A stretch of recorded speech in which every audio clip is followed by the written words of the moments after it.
today we will present our material. The subject is linguistic varieties and multilingual inclusion. Before that, let me introduce my team. I am Julandari and my friend. I am Nabila. I'm Safra. Okay, let's move to the first material. The first material will be explained by my friend Nabila.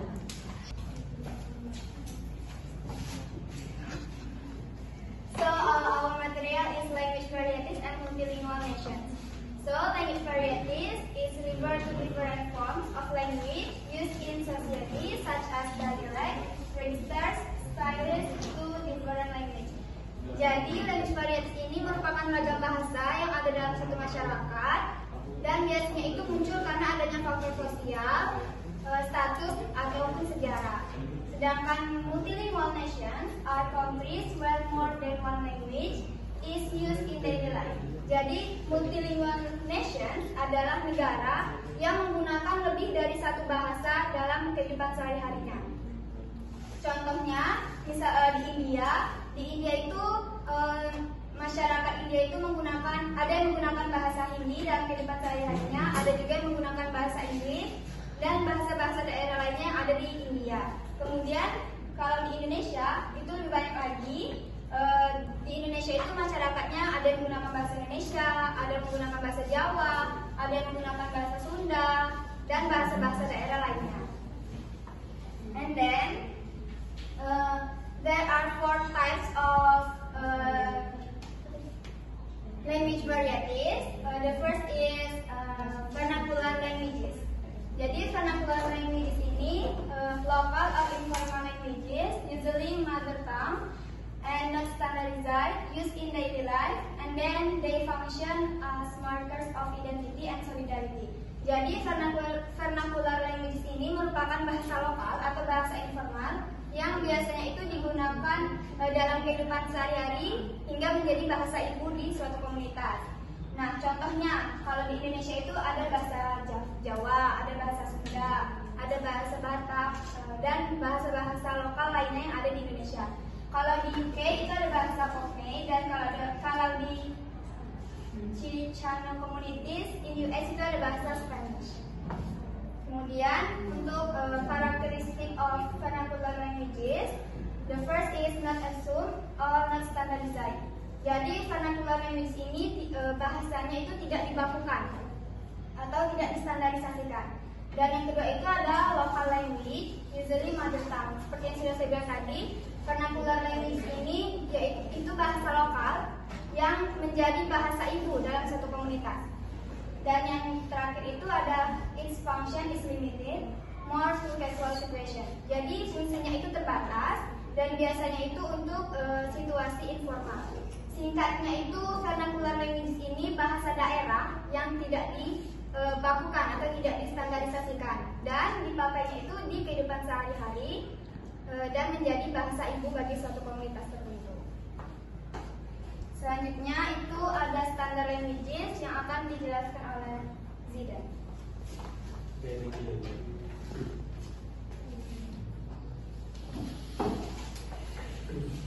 Okay, right. We have already know about vernacular language. Vernacular language, it's informal setting, but it's different from standard languages. And like we know in the definition, standard languages is a dialect that has been codified and accepted as the official and prestigious variety. And this standard language is different from a vernacular language because standard language is written, taught in school, used in government, law, media, and education. Jadi standard language itu adalah dialek yang telah dikodifikasi dan diterima sebagai bentuk ofisial ataupun prestisius. Ada yang tahu teman-teman prestisius apa? Tidak. Bentuk yang dihargai lebih gitu. Biasanya sesuatu yang eksklusif. Contohnya? Bahasa ini tadi. varietas yang kemudian dia tuh menjadi prestisius. Nanti saya jelaskan kenapa. Nah, biasanya juga standar language ini sudah ditulis, diajarkan di sekolah, kemudian digunakan di pemerintahan, hukum, dan media. Let's see. Okay. After that, the characteristic. Let's see. Okay. Standard languages have several characteristics. First, they go through codification. That means they have fixed grammar, spelling rules, and dictionary. And second, they carry prestige. People often see them as the higher status or more correct variety. Third, they serve formal function. It means in society they use for schools, university, courts, and media. And finally, usually the origins from the dialect of political or economic center, which then gain powers and influence. Jadi karakteristiknya yang pertama bisa disebut sebagai standard languages itu harus yang pertama mengalami kodifikasi. Ada juga yang tahu kodifikasi apa? Nah, kodifikasi itu secara simpelnya adalah pengumpulan bahasa-bahasa yang mungkin belum baku, kemudian dibakukan, dibentuklah grammarnya, tata bahasanya, kemudian spelling rules-nya, cara-cara spelling, kemudian dibentuk juga dictionary-nya. Kalau di Indonesia KBBI udah pasti tahu kan. Nah, kemudian prestige yang seperti saya bilang tadi, ada prestisius, symbol of higher status. Biasanya di zaman dahulu itu teman-teman, untuk menyebutkan sesuatu yang lebih berharga ataupun sesuatu yang eksklusif itu dengan prestisius. Nah, orang-orang lebih menyebut ini tuh sebagai varietas yang lebih benar gitu loh. Karena bahkan kita seperti kita nih, misalnya ngomong dengan orang-orang, kalau menggunakan ataupun tidak bisa menggunakan bahasa daerahnya masing-masing, maka menggunakan bahasa Indonesia yang baik dan benar. Nah, kalaupun kita bisa menggunakan bahasa Indonesia dengan baik dan benar, itu pasti dianggap lebih sesuatu lah gitu kan. Nah, maka di situ prestisius. Formal function sudah pasti teman-teman, seperti yang saya bilang tadi, dia digunakan di sekolah, di universitas, di pengadilan dan media dan lain-lain. Nah, historical origin. Biasanya standard language ini muncul karena daerah-daerah yang punya power. Nah, seperti apa bentuknya nanti akan saya jelaskan melalui contoh. Oke. Actually, this is not characteristic, guys. Sorry, friends. But this is the historical example. You can see it in our book in PDF, actually, in our WhatsApp group. First all from me, and the next material about lingua franca will be presented by Satrio Aji. So Aji, the course is yours.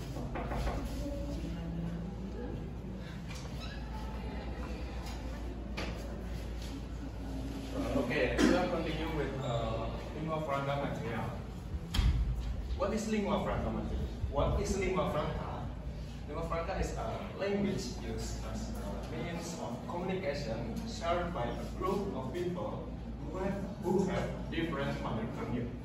Jadi, lingua franca itu adalah bahasa yang digunakan sebagai alat komunikasi oleh orang-orang yang bahasa pertamanya atau mother language-nya itu berbeda-beda. Jadi, lingua franca ini juga biasa disebut sebagai bahasa jembatan atau bahasa penghubung. Jadi, contohnya, misal saya orang Jawa nih ngomong sama Jidan orang Melayu, Jidan bagian pundi ngomong buat apa? Dan Jidan tak paham ya. Jadi inilah perlunya adanya lingua franca sebagai bahasa penghubung kita, sebagai suku-suku yang berbeda agar mudah memahami satu sama lain. Jadi contoh yang lain itu di Inggris, bahasa Inggris yang digunakan sebagai lingua franca di dunia itu karena sejarah Inggris dan ekonomi mereka itu sangat kuat, sehingga bahasa mereka digunakan sebagai lingua francanya dunia. Contoh lain itu bahasa atau pisin di negara tetangga kita, itu Papua Nugini. Itu negara yang punya paling banyak bahasa daerah, bahasa lokal. Jadi mereka menggunakan Topisin sebagai lingua franca mereka yang berangkat dari bahasa Inggris. Selanjutnya yaitu the social role of lingua franca. The first one is facilitate inter-ethnic communication. Jadi lingua franca ini juga punya peran sosial yang besar. Salah satunya yaitu mempermudah komunikasi antar etnis. Seperti yang sudah saya bilang tadi, saat berkomunikasi dengan suku lain dengan bahasa yang berbeda, kita akan kesulitan atau tidak paham satu sama lain. Jadi lingua franca ini memudahkan orang dari latar belakang berbeda tetap bisa saling memahami. Selain itu, lingua franca juga bisa sebagai social integration tuh. Lingua franca juga menjadi alat integrasi dalam perdagangan dan kehidupan sosial. Selanjutnya itu ada local language can be replaced. Jadi lingua franca bukan hanya memiliki sisi positif, namun juga memiliki sisi negatif. Misalnya penggunaan lingua franca yang terlalu dominan bisa membuat bahasa lokal semakin jarang digunakan. Jadi lama-kelamaan bahasa daerah bisa tergeser atau bahkan hilang. Jadi lingua franca ini bisa jadi pedang bermata dua. Di satu sisi bisa sangat membantu komunikasi dan persatuan, tapi sisi lain juga bisa mengancam keberlangsungan bahasa daerah. Oke, materi selanjutnya itu adalah pidgin dan Yes. Akan dijelaskan oleh Pak Suci.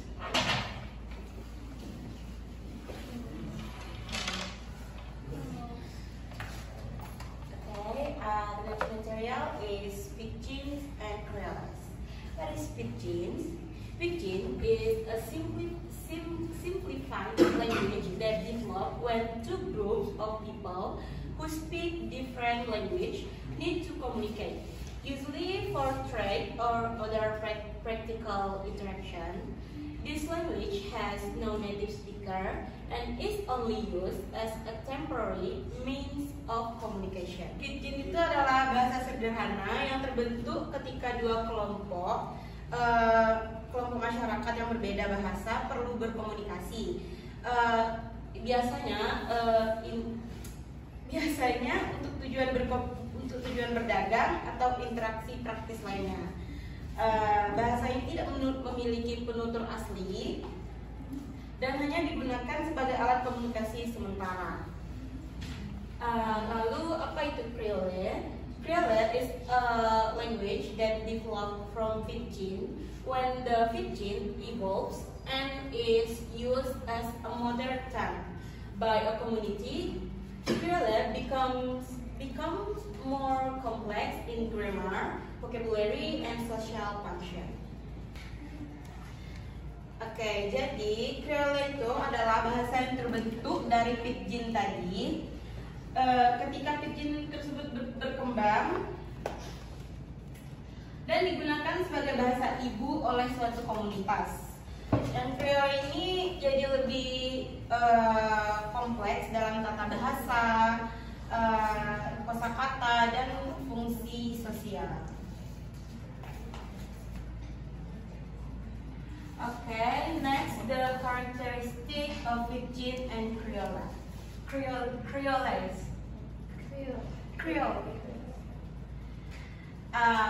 The characteristic of Pidgin is limited vocabulary. Only essential words for everyday communication are used, and simplified grammar. The grammatical rules are very basic. without many variation or complex forms. No native speaker. Pidgin is only spoken as a second language by people with different modern tongues. Used for basic communication between groups with different language. Next, the characteristic of Creole. Creole originates from a stabilized pidgin. It begins as a pidgin and develops into a more complete language system. Spoken as a native language, more complex in structure and vocabulary, functions as a cultural and social identity of a community. Next, the example of Pidgin and Creole. The first one is example of Pidgin. Sini ada bahasa Tok Pisin seperti yang dibilang sama Dodo tadi. Bahasa dari Papua Nugini yang berasal bahasa dasar dari Papua Nugini yang dibaca seperti ini, me liking you. Jadi yang artinya I like you. Jadi dari Pidgin tadi jadi Creole ke dari Nugini tadi ke bahasa Inggris gitu. Dia basicnya dari Papua Nugini. Yang pertama tadi me liking you jadi I like you. Iya, basicnya bahasa Inggris. Nah, lalu ada dari Chinese Pidgin, once used between Chinese and English traders. The next one is example of Creole. Di sini ada Haitian Creole. Originate from contact between French and African language. Pertama tadi dari Muen Renmen O, artinya jadi I love you. Lalu ada Jamaican Creole Patois, originate from English plus African language. Seperti ni dehya, jadi I am here. Jadi secara singkat, Pidgin itu bahasa apa ya? Secara singkat, Pidgin itu tadi cuman bahasa dasar, bahasa sederhana yang terbentuk dari dua kelompok yang berbeda untuk berkomunikasi. Jadi itu tidak punya bahasa, tidak memiliki tutur kata asli. Nah, lalu si Creole ini tadi tercipta dari si Pidgin menjadi bahasa ibu. Sedangkan si Pidgin tadi kan cuma bahasa sederhana. I think that's all from me.